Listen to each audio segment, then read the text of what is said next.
ஆண்டவராகிய இயேசு கிறிஸ்துவுக்குள் மிகவும் அதிகமாய் நேசிக்கப்படுகின்ற உடன் விசுவாச குடும்பங்களே, உங்கள் யாவரையும் இறைமைந்தன் இயேசுவின் திரு பெயரிலே அன்போடு இந்த நாளிலே குறிப்பாய் புதிய மாதம் செப்டம்பர் மாதத்தில் வாழ்த்துகின்றோம்.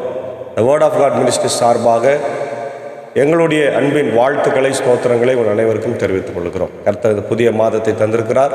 இந்த மாதம் முழுவதும் நம்மை அன்பாய் வழிநடத்த அவரிடத்தில் நாம் வேண்டிக் கொள்வோம். ஒவ்வொரு நாளும் இறை வார்த்தையை நாம் கேட்போம். நமது ஆரம்பம் பிதா, குமாரன், பரிசுத்தாவின் நாமத்தில் உள்ளது. ஆமேன். ஜெபிப்போம். சர்வ வல்லமையும் மிகுந்த இரக்கமும் கிருபை நிறைந்த நல்ல ஆண்டவரே, நேற்றும் இன்றும் என்றும் மாறாதவராய் இருக்கின்றவரே, உம்மை ஸ்தோத்திரிக்கிறோம். இந்த மகிழ்ச்சியும் ஆசீர்வாதம் நிறைந்த ஆண்டவரே, குளிர்ச்சியான காலை வேளைக்காக நன்றி ஆண்டவரே. கடந்து போன ஆகஸ்ட் மாதம் முழுவதுமாக எங்களோடு கூட எத்தனையோ மக்கள் இருந்தார்கள். இன்றைக்கு அவங்க உயிரோடு இல்லை. ஆனாலும் உங்களுடைய ஜீவனை ஆண்டவரே எங்களுக்கு நீர் கொடுத்து எங்களை ஆசீர்வதித்திருக்கிறீர், எங்களை ஜீவனோடு வைத்திருக்கிறீர். நன்றி. இந்த புதிய மாதத்தை எங்களுக்கு ஆசீர்வதித்து தாரும். இந்த மாதம் முழுவதுமாய் உங்களுடைய கரம் எங்களை பிடித்து வழிநடத்த வேண்டும் என்று கெஞ்சியம் மன்றாடுகின்றோம். இந்த நாளின் இறை செய்தி, பாடல் வேலை, ஜெப வேலையை எங்களுக்கு ஆசீர்வதித்து தார். இதை கேட்டு பயன்பெறுகிற எல்லா மக்களுக்கும் இறை ஆசீர்வதி தார். ஆண்டவரே, இந்த நாளின் பாடல் வேலை, ஜெப வேலையிலே நீர் மகிமைப்படும்படியாக நான் ஜெபிக்கிறோம். அடியார்களை ஆண்டவர் நீர் எடுத்து பயன்படுத்தும். இறை மைந்தன் இயேசுவின் மூலம் ஜெபிக்கிறோம் நல்ல பிதாவே. ஆமேன். காலை வேளையில் நாம் தேவனை துதிக்கும்படியாக அவரோடு இணைந்து 65வது பாடலாகிய ஆத்துமமே என் முழு உள்ளமே நான் ஆண்டவரை தொழுதேற்று என்ற பாடலை நாம் பாடும். 65வது பாடல்.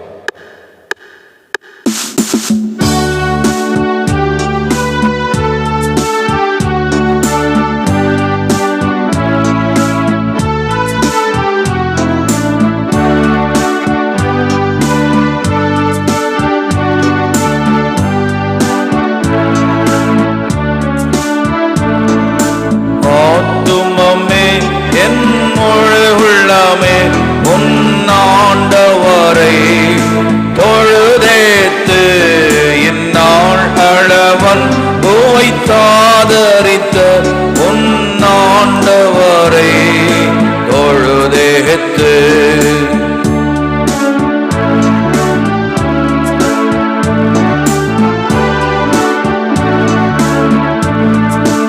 போற்றிடும் வானோர் போதலத்துள்ளோர் சாற்றுதற்கரிய தன்மையுள்ள போற்றிடும் வானோர் போதலத்துள்ளோர் சாற்றுதற்கரிய தன்மையுள்ள பொன்னாண்டவரை தொழுதேத்து ஆத்துமமே என் முழு உள்ளமே பொன்னாண்டவரை தொழுதேத்து இந்நாளவன் போய் தாதரித்த உன்னாண்டவரை தொழுதேத்து தலைமுறை தலைமுறை தாங்கும் வினோத உலகமும் தோன்றி ஒழியாத தலைமுறை தலைமுறை தாங்கும் வினோத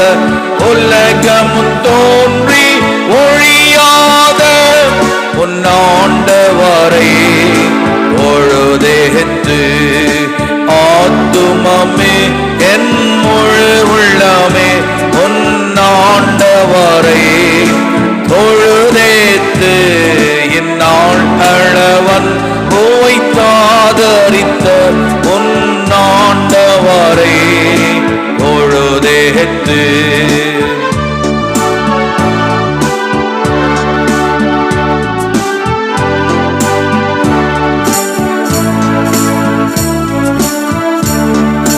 தினம் தினம் உலகில் இசை பலவான வினை பொறுத்தருளும் மேலான தினம் தினம் உலகில் இசை பலவான வினை பொறுத்தருளும் மேலான உன்னாண்டவரை தொழுதேத்து ஆத்துமமே என் முழு உள்ளமே உன்னாண்டவரை தொழுதேத்து இந்நாளவன் போய் தாதரித்த உன்னாண்டவரை தொழுதேத்து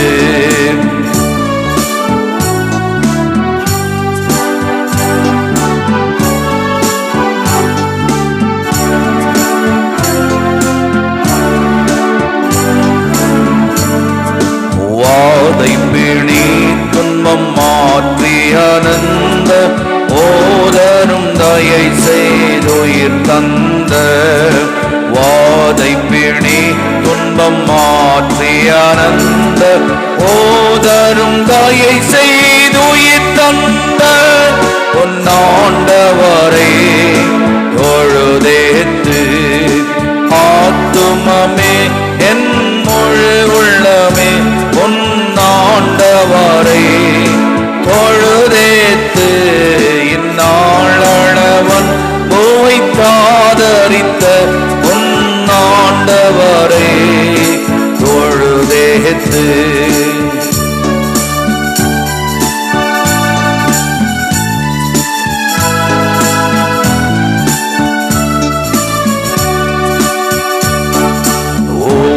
ஊற்றுணர்கிறங்கி உரிமை பாராட்டும் போற்றும் கேருபாயினால் மூடி சூட்டும் ஊற்றுணர்கிறங்கி உரிமை பாராட்டும் போற்றும் கிருபையினால் மூடி சூட்டும் பொன்னாண்டவரை தொழுதேத்து ஆத்துமமே என் முழு உள்ளமே பொன்னாண்டவரை தொழுதேத்து இந்நாளவன் போய் தாதரித்த பொன்னாண்டவரை தொழுதேத்து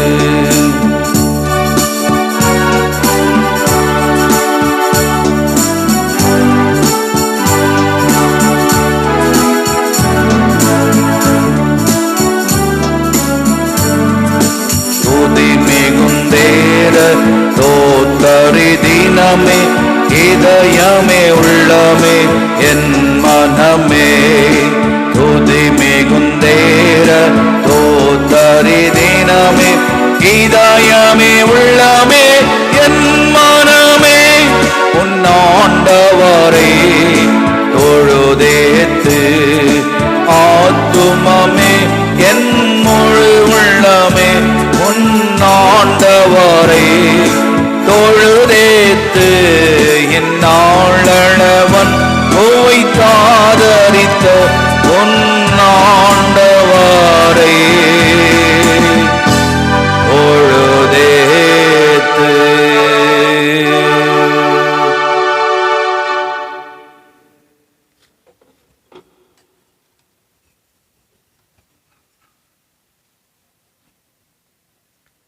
கிறிஸ்துவுக்குள் மிகவும் அதிகமாய் நேசிக்கப்படுகின்றவர்களே, மீண்டுமாக இந்த புதிய மாதத்தின் புதிய வாரத்தில் உங்களை சந்திப்பதில் மிகுந்த மகிழ்ச்சி அடைகின்றோம்.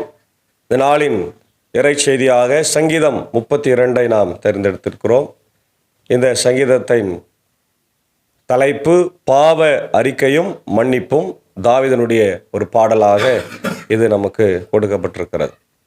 இதனுடைய பின்னணியை பார்க்கும்போது இது ஒரு பாவ அறிக்கை சங்கீதம் தாவீது எழுதியதாக நாம் பார்க்கிறோம். இதனுடைய வரலாற்று பின்னணியை பார்க்கும்போது தாவீது பத்சேபாவிடம் தவறு செய்த போது சாமுவேல் தீர்க்கதரிசி அந்த 2 சாமுவேல் 11:12 தீர்க்கதரிசி நாத்தான் போய் அவரிடத்தில் எச்சரிக்கை செய்த போது அவர் தன் பாவங்களை அறிக்கையிட்டு மன்னிப்பு கோருகிறதை, கடவுளிடத்தில் மன்னிப்பு வேண்டுகிறதை அழகாக இந்த பகுதியில் தாவீது எழுதியிருக்கிறத நம்ம பார்க்குறோம். இதில் பாவ அறிக்கை, பாவ மன்னிப்பு, பாவ அறிக்கை செய்வதனால பெற்றுக்கொள்ளுகிற பாவ மன்னிப்பை பற்றி தெளிவாக ஒரு காரியத்தை பார்க்கிறோம். அதே போல கடவுளுடைய உண்மைத்தன்மை, கடவுளுடைய நீதி, the justice of God, honesty of God என்று சொல்லப்பட்டிருக்கிற காரியங்களும் இதில் இடம்பெற்றிருக்கிறது. அதே போல தாவீது நமக்கெல்லாம் ஒரு முன்மாதிரியாக, ஒரு பெரிய அரசனாக இருந்தால் கூட கடவுளிடத்தில் மன்னிப்பு கேட்பதை அவர் நமக்கு கற்றுக் கொடுக்கின்றதை பார்க்கின்றோம். அதே போல கடவுளுடைய மன்னிப்பை இங்கே நம்ம பார்க்குறோம். கடவுள் மன்னிப்பை வழங்குகின்றார், யாருக்கும் வழங்காமல் இருக்க மாட்டார், மன்னிப்பை நமக்கு தருகிறார். அதே நேரத்தில் மன்னிப்பை பெற்ற பிறகு நாம் ஆண்டவருக்கு சாட்சியாக வாழ அழைக்கப்படுகின்றோம். அதுதான் இந்த சங்கீதத்தினுடைய ஒரு சுருக்கமான வரலாற்று பின்னணி. இங்கே நம்ம பார்க்கும்போது பாவ அறிக்கை, பாவ மன்னிப்பை பெற்றுக்கொள்கின்றது பார்க்கிறோம். எவரது குற்றம் மன்னிக்கப்பட்டதோ, எவரது பாவம் மறைக்கப்பட்டதோ அவர் பேறு பெற்றவர். ஆண்டவர் எந்த மனிதரின் தீச்செயலை எண்ணவில்லையோ, எவரது மனதில் வஞ்சம் இல்லையோ அவர் பேறு பெற்றோர். ஆண்டவருடைய சமூகத்தில் நாம் வருகிற போது முதலாவது நாம் செய்ய வேண்டியது நம்முடைய தொழுகையின் முறையில் இருக்கிறத பாவ அறிக்கை தான். இங்கிலீஷில் கன்ஃபெஷன் ஆஃப் சின் அப்படின்னு நம்ம பார்க்குறோம். இப்போ இந்த பாவ அறிக்கை செய்கிற போது தான் பாவங்கள் மன்னிக்கப்படுகிறது. இந்த பாவமே நமக்கும் ஆண்டவருக்கும் முன்பாக தடையாய் நிற்கிறது.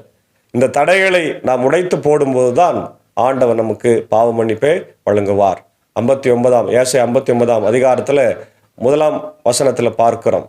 நமக்கும் ஆண்டவருக்கும் பெரும் பிளவை ஏற்படுத்துகிறது என்னன்னா பாவம் என்கின்ற நடுச்சுவர் என்று வேதம் சொல்லுகிறது. இந்த பாவத்தை தகர்த்து போடும்போது ஆண்டவர் நமக்கு மன்னிப்பை வழங்குகிறார், நம்மோடு உறவு கொள்ளுகிறார், நமக்கு தேவையான ஆசீர்வாதங்களை தருகிறார். அப்போ இல்லை என்றால், நாம் பாவ அறிக்கை செய்யவில்லை என்றால் ஆண்டவரோடு நாம் உறவு கொள்ள முடியாது. ஒரு சுவர் இருக்கும்போது சுவரை தாண்டி நம்ம மற்றவங்க கிட்ட பேச முடியுமா? பக்கத்தில் இருக்கிற இடத்த நம்ம பார்க்க முடியுமா? முடியாது இல்லையா? அது போலதான் கடவுளோடு நாம் உறவு கொள்ளும் நிலை வர வேண்டும் என்றால் நம்முடைய பாவங்களை அறிக்கை செய்ய வேண்டும். என் பாவத்தை அறிக்கை இடாத வரை நான் முழுது நான் கதறி அழுதாலும் என் எலும்புகள் கலன்று போயின. பாவத்தை அறிக்கை செய்யறதுனால அவன் தன்னுடைய வேதனைகளை பகிர்கிறான்.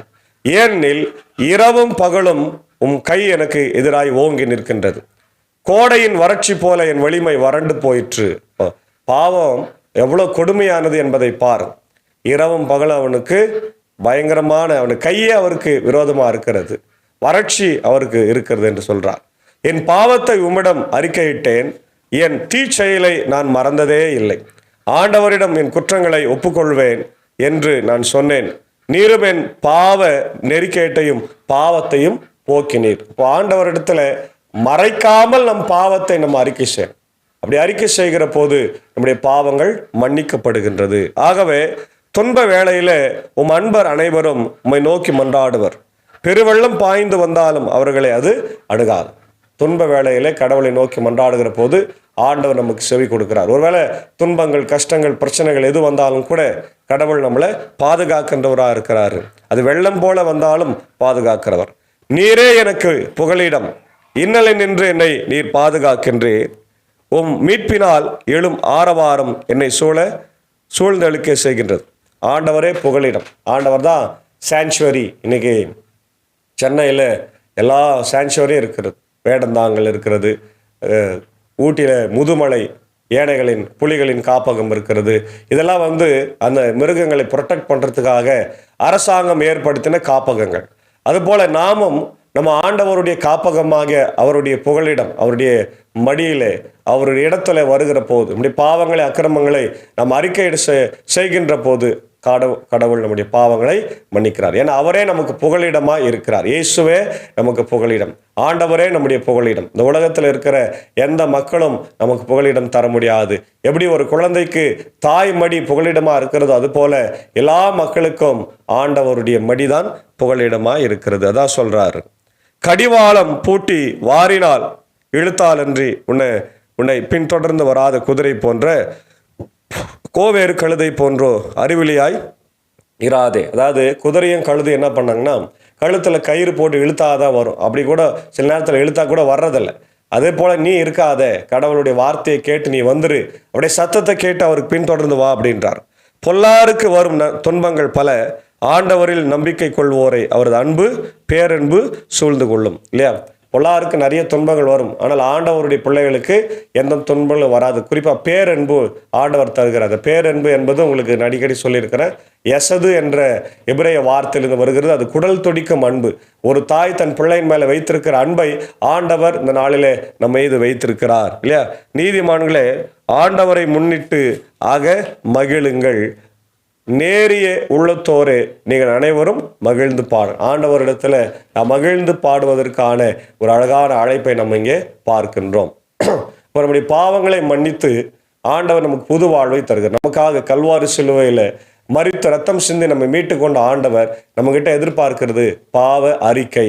பாவ அறிக்கை செய்கிற போது நமக்கு ஆண்டவர் பாவ மன்னிப்பை தந்து புது வாழ்வை தருகிறார். அதனால தான் நம்முடைய ஆர்டர் ஆஃப் சர்வீஸ் புக்கில், நம்முடைய நார்மல் ஆர்டர் ஆஃப் சர்வீஸ், திருவிருந்து அல்லாத ஆர்டர் ஆஃப் சர்வீஸ்லையும் கூட சரி, முதல்ல பாவ அறிக்கை சொல்லிட்டு பிறகு தான் நம்ம ஆர்டர் ஆஃப் அந்த ஆராதனைக்குள்ளே போகிறோம். அதே போல் திருவிருந்து ஆராதனையில் பாடல் புத்தகத்தில் இருக்க 18ஆம் பதத்தில் இருக்கிற திருவிருந்து ஆராதனை முறைமையில் இருக்கின்ற அந்த பாவரிக்கை ஜபத்தை நம்ம சொல்லிட்டு நம்ம நேற்று தினத்தில் கூட நம்ம அதெல்லாம் செஞ்சோம் இல்லையா?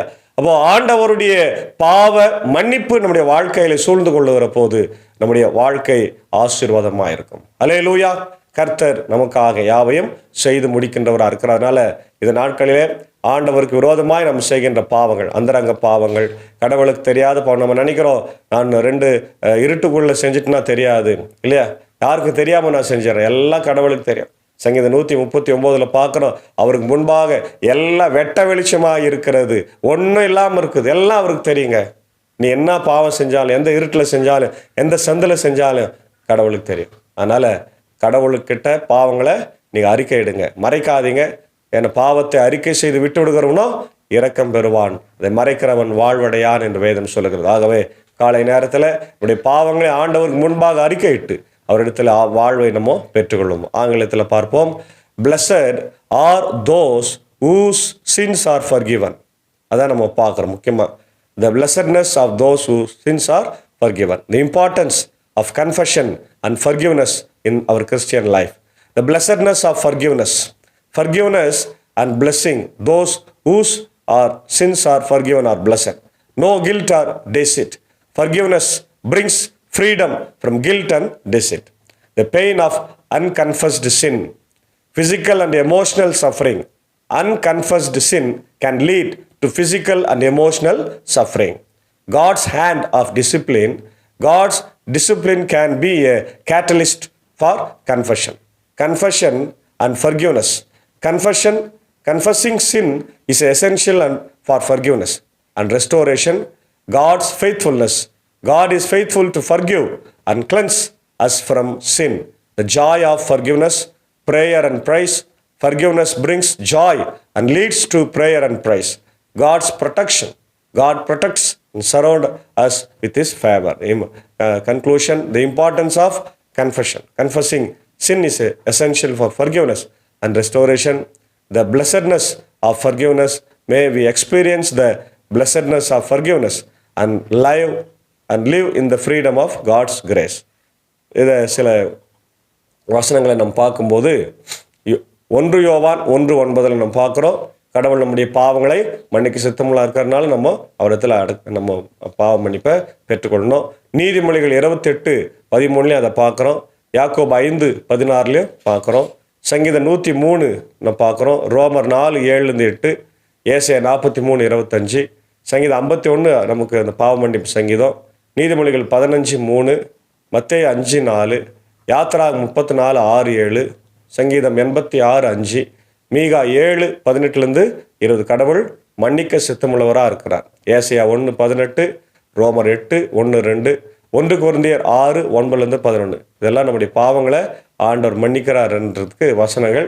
இதை நீங்கள் வீட்டில் வாசித்து தியானிங்கள். இன்னும் கர்த்தர் நம்முடைய பாவங்களை மன்னித்து நமக்கு புது வாழ்வை தந்து ஆண்டவருக்கு ஏற்புடைய பிள்ளைகளாக, ஆண்டவர் வருகிற போது பரிசுத்தவான்களாக, கரைதரையற்ற பரிசுத்தவான்களாக வாழ கடவுள் நம்மளை அழைக்கிறார். அதற்கு தூய ஆவியானவர் தாமே ஆண்டவருடைய 2ஆம் வருகை வரையில் நம்மை பாதுகாத்து வழிநடத்தி காப்பாராக. ஆமேன். ஜபிப்போம். இளைய அளவுக்கு அதிகமாக நேசிக்கிறதான நல்ல தகப்பனே, இந்த காலை வேலைக்கார் என்று சொல்லுகிறோம். கடந்து போன இரவு முழுதும் கிருபையாய் காத்தீர். ஆகஸ்ட் மாதம் முழுதுமாய் காத்து புதிய மாதத்தை செப்டம்பர் மாதத்தை தந்திருக்கிறேன். இந்த மாதம் முழுதும் எங்களுடைய கரத்தை பிடித்து வழிநடத்துங்க. ஆபத்துக்கள், விபத்துக்கள், நாச மோசங்கள், வியாதிகள், பலவீனங்கள் எல்லாம் மாறட்டும். இந்த ஊழியத்தில் எங்களோடு இருக்கிற அன்பர் சாரி, மேஜக்காவையும், அன்பான பிள்ளைகள் மாத்தால் மறையாலும், அன்புக்குரிய சாக்கு சாரி டீச்சரையும் அடியேன் எடுத்து நீங்கள் பயன்படுத்துங்க. என்னுடைய ஊழியங்கள், பணிகள், பயணங்கள், குடும்பங்களை ஆசீர்வதிங்க. அடியேன் பணியாற்றுகிற பாவனப்பள்ளி வாதவட்டத்திற்காக ஜபிக்கணும். பாவனப்பள்ளி, மின்னூர், வடகரை, வேல்சர்ம திருச்சபையில் குடும்பங்கள், பொறுப்பாளர்களை ஆசீர்வதிங்க. குறிப்பாக பலவீனமான மக்கள் உண்டு, எல்லாரையும் காத்தருளி ஆண்டவர் அவர்கள் தேவைகளை சந்திக்க வேண்டும் என்று ஜபிக்கும். இந்த நேரத்தில் என்னுடைய இந்திய சுவிசேஷ லுத்தரன் திருச்சபை, 3 சபை சங்கங்கள், போதகர்கள், ஊழியங்கள், ஸ்தாபனங்கள், பள்ளிக்கூடங்களுக்காக ஜபிக்கிறோம். ஆண்டவர் பெரிஸ்தா மருத்துவமனை திறக்கும்படியாக, கண்கடை இரல் கல்லூரிக்காக ஜபிக்கிறோம். காத்தருள ராஜா, தேவைகளை சந்தியும். அதே போல என்னுடைய ஆண்டவர் இந்திய தேசத்திற்காக ஜனாதிபதி, பிரதமர், நம்முடைய அனைத்து மாநிலத்தின் முதலமைச்சர்கள், தமிழ்நாட்டின் முதலமைச்சருக்காக ஜெபிக்கிறோம். வெளிநாடு சென்றிருக்கிறார். அங்கே போய் நிறைய நல்ல காரியங்கள் தமிழ்நாட்டுக்கு செய்ய கர்த்தர் கிருபை தார். குறிப்பாக அமெரிக்கா இந்தியாவுடைய வர்த்தக போர் நீடித்து கொண்டிருந்தால் இன்னைக்கு திருப்பூர் பனியன் கம்பெனிகள் மூடப்பட்டிருக்கிறது. எப்படி ஆண்டவரே ஆம்பூர், வேலூர் பகுதியில் இருக்கின்ற கர்த்தாவே ஷூ கம்பெனிகள் மூடுகின்ற ஒரு நிலைமையில் இருக்கிறது ராஜா. 50% வரி ஆண்டவரை கட்ட முடியாமல் எங்களுடைய ஆண்டவரே மக்கள் தவித்து கொண்டிருக்கிறதை ஆண்டவரை நாங்கள் கேட்கின்றோம். நேற்று தினத்தில் கூட ஆண்டவர் செய்திகளெல்லாம் நாங்கள் பார்க்கிறோம். அமெரிக்கா அதற்கான முயற்சியில் ஈடுபடவே இல்லை ராஜா. கண்ணோக்கி பாருங்க, இந்திய தேசத்தின் பிரதமரும் அமெரிக்க அதிபரும் ஒன்றாக இணைந்து பேசி இந்த பிரச்சனைகளுக்கு தீர்வு கண்டு ஆண்டவர் சீக்கிரமாக எங்கள் மக்கள் நல்வாழ்வு பெற ஆண்டவரே நீர் கிருபை தர வேண்டுமா ஜெபிக்கும். இதனால் யாரெல்லாம் பிறந்தநாளை காணுகிறார்களோ, திருமண நாளை காணுகிறார்களோ எல்லாரையும் ஆசீர்வதிங்க. குறிப்பாக என்னுடைய அருள் திரு கில்பர்ட் அவருடைய அன்பு சகோதரி, மூத்த சகோதரி திருமதி ஜானட் எசேக்கியல் அவர்களுக்காக ஜெபிக்கிறோம். நேற்று தினத்தில் தன்னுடைய பிறந்த நாளை கண்டு நன்றி செலுத்தின அக்காவுக்காக ஜெபிக்கிறோம். அவருடைய அன்பு கணவர் எசேக்கியல் அண்ணனுக்காகவும் அவருடைய அன்பு மகளுக்காக ஜெபிக்கிறோம். ஆண்டவர் ஆசீர்வதி. குறிப்பாக அவருடைய அன்பு நண்பர் அருள் திரு கில்பர்ட் ஐயருக்காக, அவருடைய MTH படிப்புக்காக, ஐரம்மா பிள்ளைகளுக்காக, அன்பான தாயாருக்காக, அவருடைய அன்பு ஆண்டவர் இன்னொரு சகோதரிக்காக, அவருடைய அன்பு சகோதரன் எர்பர்ட்காக ஜெபிக்கிறோம். எல்லாரையும் ஆசீர்வதிங்க. குடும்பங்களை ஆசீர்வதித்து வழிநடத்த வேண்டும் என்று கெஞ்சி மன்றாடுகிறோம். தொடர்ந்து இந்த நாளில் ஆண்டவரை வியாதியஸ்தர்களாக இருக்கிற மக்கள் உண்டு. ஆண்டவரை என்னுடைய பாப்பன பள்ளியில் கூட அநேக வியாதியஸ்தர்கள், பலவீனமான மக்கள் உண்டு. மின்னூரில் உண்டு, வடகரில் உண்டு, மேல்சேனத்தில் உண்டு. எல்லாரையும் காத்துறணும். அதே போல் இந்த காணொலி வழியாய் பார்க்கிறவர்கள் இல்லங்களிலே ஆண்டவரே படுக்கையில் இருக்கலாம், வியாதியில் இருக்கலாம், பலவீனமாக இருக்கலாம், ஆயர்கள் ஆண்டவர் சுகனமாக இருக்கலாம். எல்லாரையும் கண்ணோக்கி பார்த்து உடைய ரத்தத்தை தெளித்து சுகத்தை தாரு. இந்த மாதம் முழுதும் உடைய பாதுகாப்பின் காரம் எங்களோடு இருக்கட்டும். எந்த ஆபத்தும், விபத்தும், நாசமோசனும், வியாதிகளும், பலவீனங்களும் எங்களை ஆண்டவர் அண்டிக் கொள்ளாதபடி ரத்த கோட்டைகளை எங்களை மறைத்தொல்லும். இயேசுவின் ரத்தத்தை தெளிக்கிறோம். இயேசுவின் ரத்தம் ஜெயம் என்று நான் ஜெபிக்கிறோம். தொடர்ந்து உடைய கிருபை இந்த நாளில் எங்களோடு இருக்கட்டும். உடைய பணிகளை, பயணங்களை கர்த்தர் ஆசீர்வதியும். இறை மைந்தன் இயேசுவின் மூலம் ஜெபிக்கிறோம் நல்ல பிதாவே, ஆமேன். எல்லா வல்ல தந்தை, மகன், தூய ஆவியின் ஆசிகள் இந்த நாளிலே நம் அனைவரோடு கொண்டிருப்பதாக. ஆமேன். God plus.